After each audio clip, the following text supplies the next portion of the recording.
সামনে ভালো সেজে পিছনে বদনাম করা মানুষদেরকে কিছু কিছু সময় মনে হয় এইভাবেই ঠিক গরম তেলে ভাজে। কি তোমাদেরও তাই মনে হয়েছে? হ্যালো বন্ধুরা, আমি পূজা চলে এসেছি তোমাদের সামনে আবারও একটা নতুন ভিডিও নিয়ে। প্রতিদিন ভাবি যে তোমাদের সাথে আমার ডেলি ব্লগ শেয়ার করব, কিন্তু হয়ে ওঠে না। যেহেতু পেখম খুব ছোট আর সংসারের সমস্ত কাজটা আমাকে একা হাতেই সারতে হয়, সেই কারণে আমি সেভাবে ভিডিও আপলোড করতে পারি না। আজ দেখো সকাল সকাল রান্না করেছি লতি দিয়ে লোটে মাছ। তোমরা অনেকেই জানো এটা আমার খুব পছন্দের একটা রেসিপি। শুধু তো এই দিয়ে ভাত খাওয়া যাবে না, তাই ফ্রিজে কটা রুই মাছ ছিল, সেই মাছগুলোকেও আলাদা করে ঝাল করে নিয়েছি।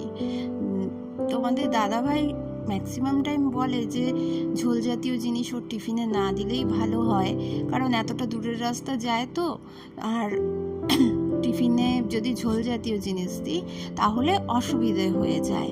আর পেখমের সবজি ডালটা পরে করে নেব।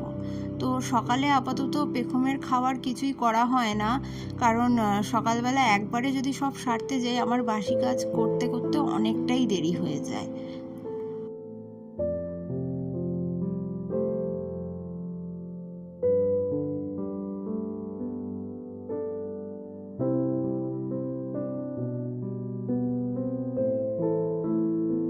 আজ সকালবেলা ঘুম থেকে ওঠার সময় পেখমকে দুধ খাইয়ে উঠতে একদমই ভুলে গেছিলাম, আর যার ফলে আমার রান্না শেষ হতে না হতেই পেখম ওদিকে উঠে গেছে। আর সেই কারণে ওকে দৌড়ে এসছি আমি দুধটা খাইয়ে দিতে। ওর পাপা এখনও ঘুমাচ্ছে, পাপাকে এখনও ডাকিনি, কারণ ওর ডিস্টার্ব হয়ে যাবে, আবার তো অফিস যেতে হবে, আমি তো তাও বাড়িতে থাকতেই পারবো। আর ওদিকে মেয়ের দুধ খাওয়া প্রায় শেষের পথেই। জানো তো আমার মেয়েটা না অনেকটাই বুঝদার, অনেক অল্প বয়সেই ওর মধ্যে অনেকটা ম্যাচুরিটি চলে এসেছে যে আমার মা একা হাতে সব কিছু করে। তাই ওকে যদি কখনো আমি বলি শোনা এটা একটু এনে দাও তো, এই কাজটা একটু করে দাও তো, আমার হাতে হাতে না ও অনেকটাই করে দেওয়ার চেষ্টা করে। কিছু কিছু সময় ভিডিওর মাধ্যমে সেগুলো তুলে ধরবো তোমাদের সাথে, তাহলে তোমরা বুঝতে পারবে যে ও আমার অনেক বড় একটা সঙ্গী এই একলা বাড়িতে। আর এই যে মা মেয়ে একটুখানি টাইম স্পেন্ড করছি।